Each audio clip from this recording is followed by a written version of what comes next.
کریں گے اختتام. مولانا عمران بشیر صاحب، میں نے آپ سے اس وقت کہا تھا کوئی ایک جو آپ کچھ کہنا چاہ رہے تھے آخر میں، آپ وہ کہیے گا بعد. اتنے میں ذرا ٹویٹر پہ دیکھ لوں کہ لوگوں نے کیا سوالات کیے ہیں. سر بسم اللہ الرحمن الرحیم. اب بات چل رہی تھی کہ نفس کے مجاہدے کی اور اللہ سے تعلق بنانے کے اعتبار سے دو چیزیں آقا علیہ الصلوۃ والسلام نے ارشاد فرمائی کہ ان هذه القلوب تصدع كما يصدع الحديد اذا اصابه الماء. جیسے لوہے کو پانی کے لگنے سے زنگ لگ جاتا ہے، ایسے ہی دلوں کو بھی زنگ لگ جاتا ہے اور تباہ و برباد ہو جاتے ہیں. پوچھا گیا یا رسول اللہ اس کا حل کیا ہے؟ تو آپ علیہ الصلوۃ والسلام نے دو چیزیں ارشاد فرمائی کہ موت کو یاد کرنا اور قرآن پاک کی تلاوت اہتمام سے کرنا. آج ہم نے جب سے قرآن کو چھوڑا ہے وسیم بھائی، ہماری تباہی اور بربادی آ چکی ہے. ایک بچہ میٹرک کرتا ہے، وہ سینکڑوں کتابیں اپنی نظر سے گزار دیتا ہے، ماسٹر کرتا ہے تو کہیں اور گزر جاتی ہیں، لیکن افسوس صد افسوس کہ ایک مرتبہ بھی قرآن پاک میں کیا اللہ نے پیغام دیا ہے اس کو نہیں گزارا جاتا. تو یہ درخواست ہے کہ کم از کم ایک مرتبہ تو اس کو تجوید کے ساتھ اور ترجمے کے ساتھ ضرور پڑھا جائے. صحیح ہے. مفتی عامر صاحب، اب چونکہ رمضان المبارک کا اختتام ہے، 27ویں شب کے تو حوالے سے بڑا واضح ہے، ٹیلی ویژن چینلز پر بھی نشریات خصوصی ہوتی ہیں، خاص اہتمام ہوتا ہے، اسے لگتا ہے کہ بڑی تاکید ہے اس شب کی. لیکن چونکہ ماہ رمضان کی کے آخری عشرے کی تمام طاق راتوں کے حوالے سے کہا گیا ہے، تو سوال یہ ہے کہ کیا 29ویں شب بھی اسی انداز سے معتبر اور بڑی ممکنہ شب قدر ہے؟ جی ہاں بالکل. عام طور ماحول بنتا ہے نا 27ویں شب کے بعد کہ چلو ٹھیک ہے بس اب عید کی تیاری کرو یار، ہو گیا رمضان ختم. 29ویں شب بھی اسی طرح معتبر اور بہت ہی زیادہ محترم اور مقدس ہے، باعث برکت ہے. بلکہ میں آپ سے کہوں کہ رمضان المبارک کی طاقرات کے علاوہ ایام جو ہیں وہ بھی بہت مقدس ہیں. یعنی طاقرات کی خصوصی فضیلت ہے، علاوہ طاقرات کی جو فضیلت ہے اس میں بھی مغفرتیں ہوتی ہیں. صحیح. اس میں بھی جہنم سے نجات کے پروانے جاری ہوتے ہیں. صحیح. اور ان راتوں میں بھی اتنا اجر و ثواب کثرت کے ساتھ ملتا ہے جو یہ چند دن گزرنے کے بعد نہیں ملے گا. یعنی ابھی اس وقت دنیاوی اعتبار سے جب کوئی پیشکش محدود مدت کے لیے ہو تو ہم مرے جا رہے ہوتے ہیں کہ ابھی ڈسکاؤنٹ لگا ہوا ہے، فائدہ اٹھا لو. ابھی اس وقت آپ سبحان اللہ کہیں تو 1,00,000 بار کہنے کا ثواب. اللہ 4 دن 5 دن بعد آپ 1,00,000 بار کہہ کر اتنا ثواب حاصل کریں گے. تو یہ ایک ایک لمحہ، ایک ایک گھڑی جو اس ماہ مقدس کی ہے وہ انتہائی محترم ہے. اس کو ضائع کسی طور پہ یہ سوچ کے کہ بھئی 27 ہو گئی اب ہم فارغ ہو گئے، 28 جو طاقرات نہیں ہوتی اس لیے اس میں زیادہ عبادت کی ضرورت نہیں ہے. آپ نے اچھی توجہ دلائی کہ ایک ایک لمحے کی قدر کی جائے. جزاک اللہ. فقہی حوالے سے سوال ہے مفتی سہیل صاحب، قنوت کے دوران ہاتھ بلند کرنا ضروری ہے؟ قنوت نامکمل ہے اس کے بغیر؟ دیکھیں، ایک تو یہ ہوتی ہے کہ جو ہم وطر پڑھتے ہیں نا اور اس میں دعائے قنوت پڑھی جاتی ہے، تیسری رکعت میں تکبیر تحریمہ کہتے ہوئے دوبارہ ہاتھ باندھتے ہیں، دعائے قنوت پڑھتے ہیں. اس کے علاوہ کچھ مقامات پر نبی علیہ الصلوۃ والسلام سے منقول ہے کہ جب کوئی مصیبت پریشانی یا کوئی اس طرح کوئی حادثہ وغیرہ یا طوفان وغیرہ یا کوئی اس طرح کے سالی وغیرہ کوئی بھی مصیبت ہو تو اس وقت نفلی عبادت میں جو قنوت نازلہ آپ نے پڑھی تو اس میں ہاتھ وغیرہ اٹھا سکتے ہیں. ٹھیک ہے.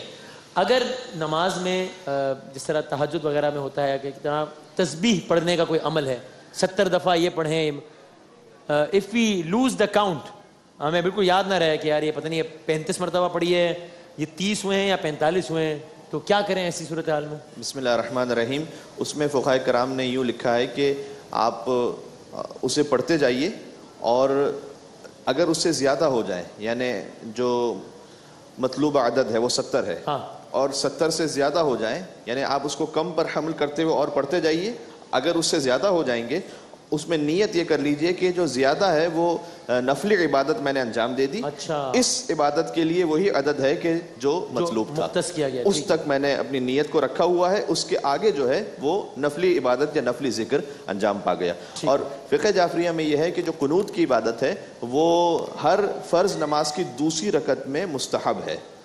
الحمد اور سورہ کے بعد یعنی اگر آپ جان کر بھی سکپ کر دیں تو نماز کی صحت متاثر نہیں ہوتی. نماز کی صحت متاثر نہیں ہوتی، لیکن فقہاء جعفریہ نے اس کو تاکید کی ہے کہ اس کو تاکید کے ساتھ انجام دیا جائے، لیکن اس کے باوجود بھی اگر کوئی چھوڑ دیتا ہے تب بھی اس کی نماز ٹھیک ہے۔ ٹھیک ہے کہ جس طرح نماز میں طویل سجدوں کو بڑا اپریشیٹ کیا گیا، اس طریقے سے طویل قنوت کو بھی بڑا اچھا جانا گیا ہے؟ جی فقہ جعفریہ میں اسی طریقے سے ہے کہ اگر طویل قنوت سے مراد ہے کہ اس میں دعا پڑھنی ہے آپ نے۔ اچھا دعا کوئی بھی قرآنی دعا ہو سکتی ہے یا بلکہ اگر میں غلط نہیں سوری تو آپ نے مفتی سہیل صاحب اس سوال کے جواب میں کہا تھا کہ اگر مقامی زبان میں بھی دعا کرنا چاہیں واجب نماز میں نہیں اس طرح تو نہیں کرتے؟ اچھا ٹھیک ہے، اسی لیے میں نے تصدیق کی نہیں کر سکتے۔ اور میں یہاں پر ایک تصریح کر دوں کہ جب نفلی نماز میں قنوت نازلہ پڑھیں گے تو ظاہر ہے کہ جس طرح علامہ صاحب نے فرمایا جتنا زیادہ آہوزاری ہوگی، جتنا زیادہ دعا ہوگی، اللہ رب العالمین اتنا قبول فرمائے گا۔ تو آپ فقہ جعفریہ کے نزدیک ہے اسی طریقے سے ہے کہ قنوت کو جتنا آپ آہوزاری کے ساتھ انجام دیں گے، البتہ نماز میں کسی دنیاوی معاملے کے لیے اگر کوئی رو جائے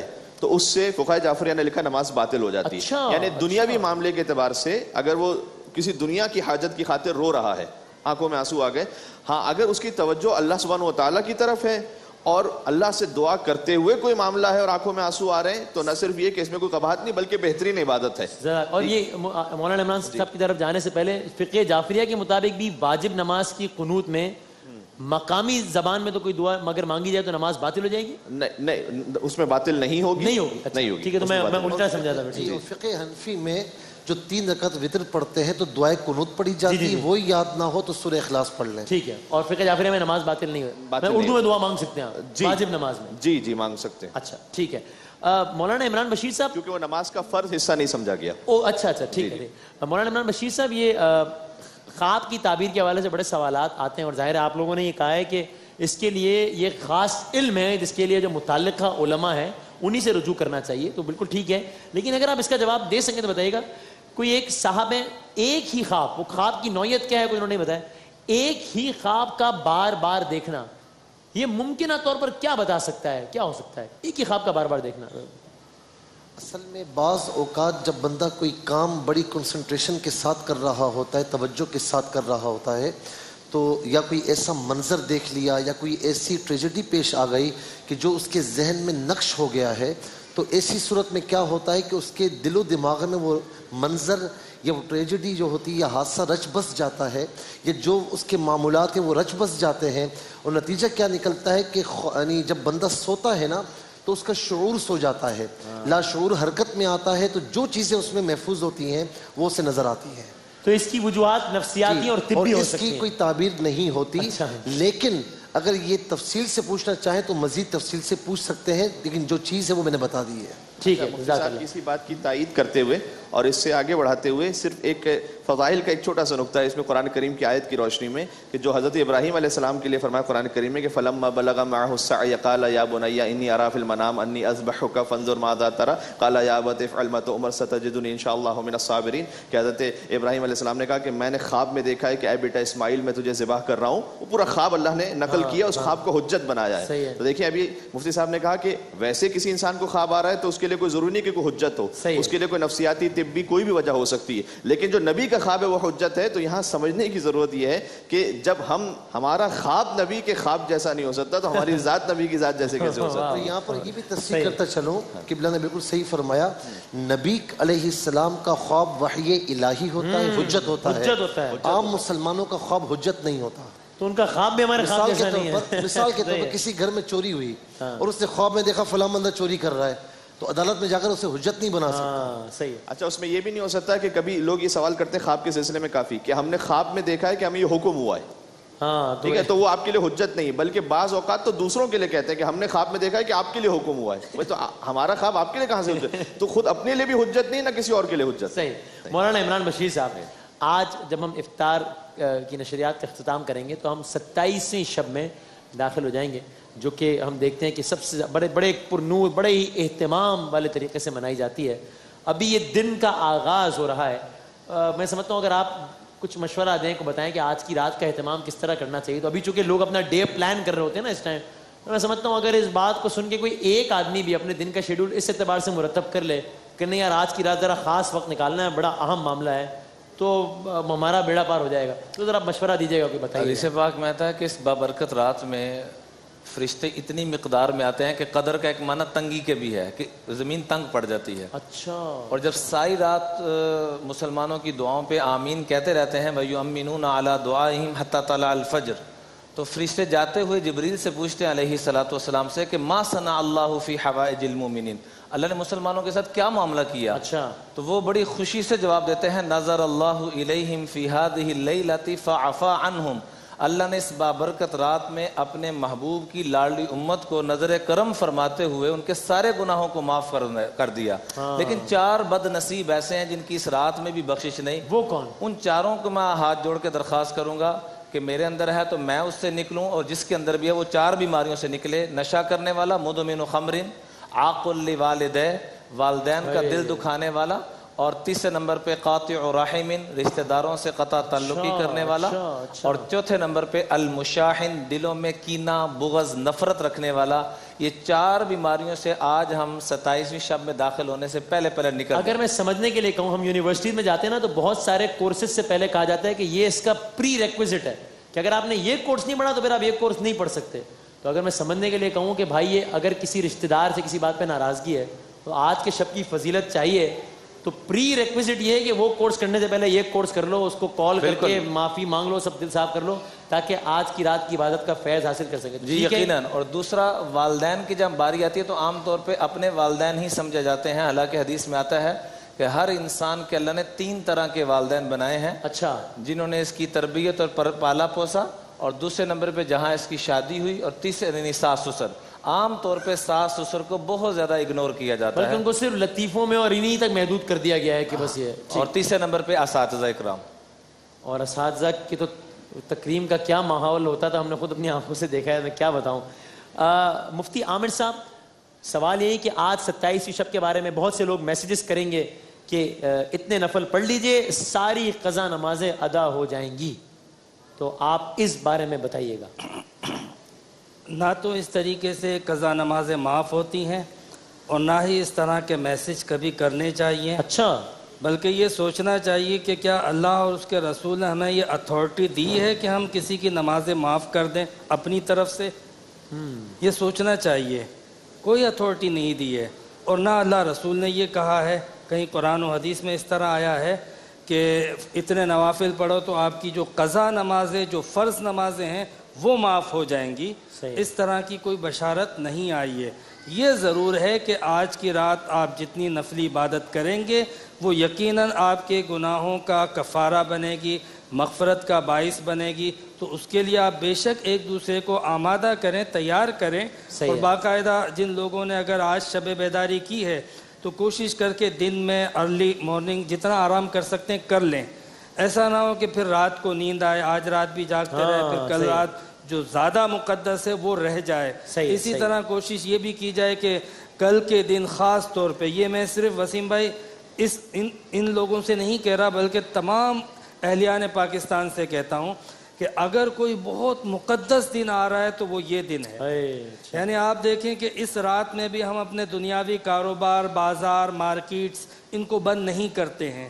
اس دن کا اتنا خصوصی اہتمام کرنا چاہیے 27ویں شب کا کہ میرا یہ خیال ہے کہ اس رات مارکیٹس بند ہونی چاہیے, کیونکہ اس رات جو ہے وہ سب کچھ اللہ کی بارگاہ سے مل رہا ہے, اور یہ رات پھر پورے سال میں کبھی نہیں آتی. لیلۃ القدر خیر من الف شہر.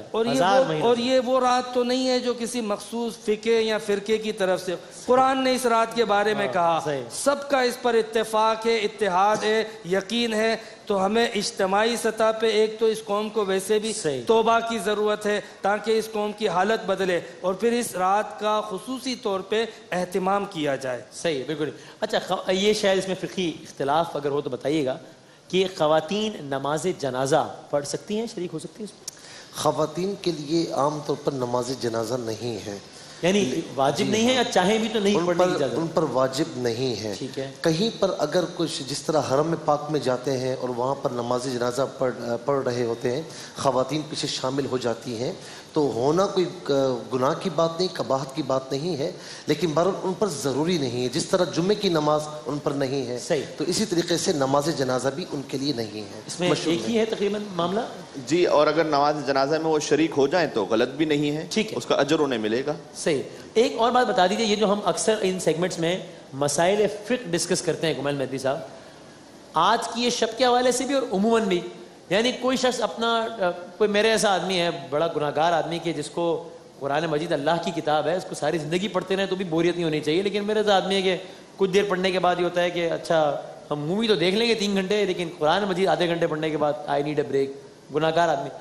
میں یہ سمجھوں کہ یار میں عبادت ہی سمجھتے ہوئے مثلاً 20 منٹ جو ہے یا 30 منٹ آج کی رات کے مسائل فقہ سمجھنے میں صرف کر دیتا ہوں, تو یہ بھی صرف معلومات میں اضافے کے زمرے میں آئے گا یا یہ بھی اپنے طور پر ایک عبادت ہے؟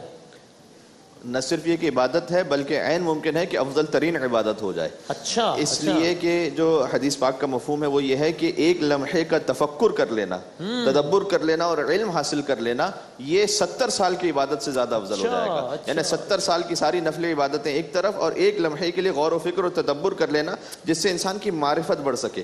دیکھیں نماز تو وہی 2 رکعت ہوتی ہے جو فجر کی جو سبھی مل کے پڑھتے ہیں, ٹھیک ہے, لیکن ہو سکتا ہے کہ کوئی عارف باللہ 2 رکعت نماز پڑھے تو ایک مجھ جیسے گناہگار کی ساری زندگی کی نماز ایک طرف اور اس کی 2 رکعت نماز ایک طرف.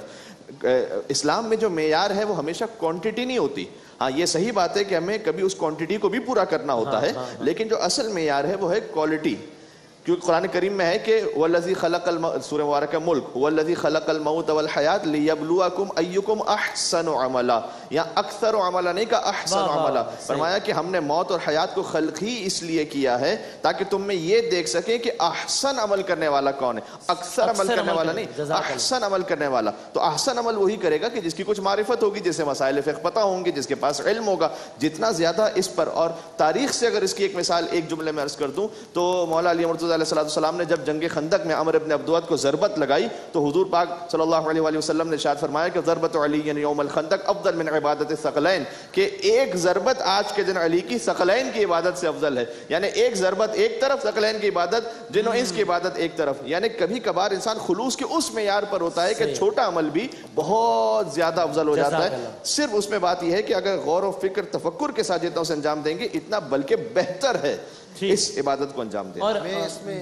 تھوڑا سا عرض کروں گا کہ اللہ رب العالمین نے قرآن کریم میں ارشاد فرمایا کہ لیتفقہوا فی الدین, کہ تم میں سے کوئی ایسی جماعت کیوں نہیں کہ جو دین میں تفقہ کرے, سوچ و بچار کرے. حدیث پاک ہے کہ من یرید اللہ خیرا یفقہہ فی الدین, کہ اللہ تعالیٰ جس کے ساتھ بھلائی کا ارادہ فرماتا ہے اسے دین کی سمجھ عطا فرماتا ہے. اور مسجد نبوی میں آقا علیہ السلام تشریف لائے, ایک جانب ذکر الہی کی محفل تھی, مجلس تھی, اور ایک جانب علم کی مجلس تھی, تو آپ نے علم کی مجلس کو ترجیح دی. اچھا, یعنی میں شاید 100 رکعت نماز پڑھ لوں فلسفہ نماز کو سمجھے بغیر, اس سے بہتر ہے کہ شاید 10 رکعت پڑھوں ایک ایک چیز کو سمجھتے ہوئے. وسیم بھائی ایک حدیث میں آتا ہے کہ پھر آخری نماز آپ سے لیتا ہوں. 3 قسم کے لوگ جنت میں نبیوں کے ساتھ بغیر حساب کتاب کے داخل ہوں. اچھا, ان طالب العلم, اس میں سب سے پہلے قرآن و حدیث کے سیکھنے والے کا نام لایا گیا, جو دین کا سیکھنے والا ہو. دوسرے نمبر پہ فرما بردار بیوی جو اپنے خاوند کی دلی دعائیں لینے والی ہو. اور تیسرے نمبر پہ وہ اولاد جو والدین کی والولد البار بوالدی, جو والدین کی دلی دعائیں لینے والی ہو. یدخلون الجنت مع الانبیاء. آخری بات مفتی, بس یہی جملہ کہہ رہا تھا, اتنی تفصیلاً گفتگو ہوئی. یہ عین ممکن نہیں بلکہ لازم ہے کہ اس محفل کی برکت جس میں علم دین کا ذکر ہو وہ ذکر و اذکار, تلاوت اور باقی تمام محافل سے زیادہ ہوتا ہے اسلام کی نظر میں, کیونکہ علم روشنی ہے, جہالت کو دور کرتی ہے, علم ہی شعور دیتی ہے ذکر کا, عبادت کا, بندگی کا. اس لیے یہ صرف بہتر یا ممکن نہیں بلکہ یہ لازمی طور پہ بہتر ہے. اور جیسے کہ حضور علیہ السلام نے اپنے عمل سے کر کے دکھایا, ذکر کی مجلس بھی ہے, تلاوت کی بھی ہے, سب کو دیکھا, مسکرائے, خوش بھی ہوئے, لیکن شرکت کی خود آپ نے کس میں, علم کی مجلس میں. حالانکہ آپ معلم کائنات ہیں, آپ کو کون سیکھنے کی ضرورت نہیں تھی, یہ آپ کا بیٹھنا بھی سکھانا تھا کہ یہ محفل باقی محفل سے زیادہ افضل اور بہتر اور اعلیٰ ہوتی ہے. سبحان اللہ, سبحان اللہ. مفتی صاحب نے بڑی پیاری بات ارشاد فرمائی. ایک مجھے ایک قول یاد آیا کہ فقیہ واحد اشد علی الشیطان من 1000 عابد, کہ ایک فقیہ شیطان پر 1000 عابدین سے زیادہ بھاری ہے. اللہ اکبر, واہ واہ, جزاک اللہ. سورہ رحمان کی شروع کی جو 2 آیات ہیں, الرحمن علم القرآن خلق الانسان, اللہ نے تعلیم قرآن کو پہلے ذکر کیا تخلیق انسان کو بعد میں ذکر کیا کہ اگر قرآن کی تعلیم ہے تو تخلیق ہے، اگر وہ نہیں ہے تو یہ بھی نہیں ہے۔ واہ جزاک اللہ۔ تو ہم اسی میں اپنا ایک اور حصہ ڈالتے ہوئے حضرات کی بات کی تائید کرتے ہوئے کہ حضور پاک صلی اللہ علیہ وسلم نے نہ صرف اپنے عمل سے تائید فرمائی بلکہ فرمایا کہ بادروا الی ریاض الجنہ، اصحاب کرام رضوان اللہ تعالی علیہم اجمعین کو فرمایا کہ جاؤ جنت کے باغ کی طرف جلدی دوڑو، تو انہوں نے فرمایا کہ جنت کا باغ یہاں کہاں ہے؟ کہا یا مذاکرۃ العلم، جہاں علم کا مذاکرہ ہو رہا ہو وہ دنیا نہیں ہے، وہ جنت کا باغ اللہ سے بنا دیتا ہے۔ سبحان اللہ۔ تو پھر ہم یعنی یہاں پر اس عبادت کر رہے ہوتے ہیں روزانہ، مطمئن رہے، اطمینان رہے۔ جی واہ واہ۔ اور آپ سب بھی عبادت میں شامل ہو رہے ہوتے ہیں جب ہم یہ کاری گفتگو کر رہے ہوتے ہیں۔ جزاک اللہ، بہت ثواب آپ کما رہے ہوتے ہیں ماشاءاللہ۔ اللہ کرے ایسا ہو، اللہ کرے ایسا ہو انشاءاللہ۔ میں تو یہی سب سے گزارش کرتا ہوں، اور آج یہ بات چل نکلی ہے تو آپ لوگوں سے گزارش کروں گا، آپ لوگ زیادہ اللہ تعالیٰ کے قریب ہیں۔ میں ویورز بھی ہمیشہ کہتا ہوں کہ دنیاوی تقاضے پذیرائی کے ریٹنگز وغیرہ یہ بڑی حقیقت ہے، اس کی بڑی ضرورت ہے، میں سیدھی سی بات ہے، لیکن مجھے لگتا ہے اگر اتنی بڑی نشریات کے عوض صرف یہ ملیں تو یہ بہت چھوٹا عوض ہے۔ تو اس نشریات کا کوئی ایک لمحہ وہاں قبول ہو جائے تو بس وہاں معاملہ حل ہو جائے۔ تو یہ آپ لوگوں سے گزارش ہے کہ یہ دعا کیجیے گا کہ پھر صحیح خراج اس کا وہ ملے گا انشاءاللہ۔ اللہ آپ کو خیروں کا ذریعہ بنائے اور اخلاص نصیب فرمائے۔ اور میں اپنے آپ کو بہت خوش نصیب تصور کرتا ہوں، بس جاتے جاتے آخری بات، بہت ہی خوش نصیب تصور کرتا ہوں جب مجھے مختلف ظاہر مسالک کے علماء کرام یہاں پر موجود ہیں، تو کوئی مجھے جب یہ کہتا ہے کہ ہم نے امام بارگاہ میں مجلس کے بعد آپ کے لیے دعا کی، کوئی کہتا ہے ہم نے تراویح کے بعد آپ کے لیے دعا کی، کوئی کہتا ہے ہم نے ذکر کے بعد دعا کی، تو میں بہت سب سے زیادہ میرا جو پراؤڈ مومنٹ ہوتا ہے نشریات کا وہ ہوتا ہے۔ اللہ تعالیٰ ان کی دعاؤں کو جو میرے حق میں کی ہیں وہ قبول فرمائے انشاءاللہ، اور تمام علماء کرام کا بہت بہت شکریہ۔ اللہ تعالیٰ نے صحت دی اور زندگی دی تو انشاءاللہ 26 رمضان المبارک کی افطار نشریات میں رات دوپہر 2:30 پر حاضر ہوں گے۔ تب تک کے لیے اللہ حافظ و ناصر۔ رمضان یوں آ گیا بن کے رحمت یہ پھر چھا گیا، کیسے تجھ سے کروں سامنا، گر رہا ہوں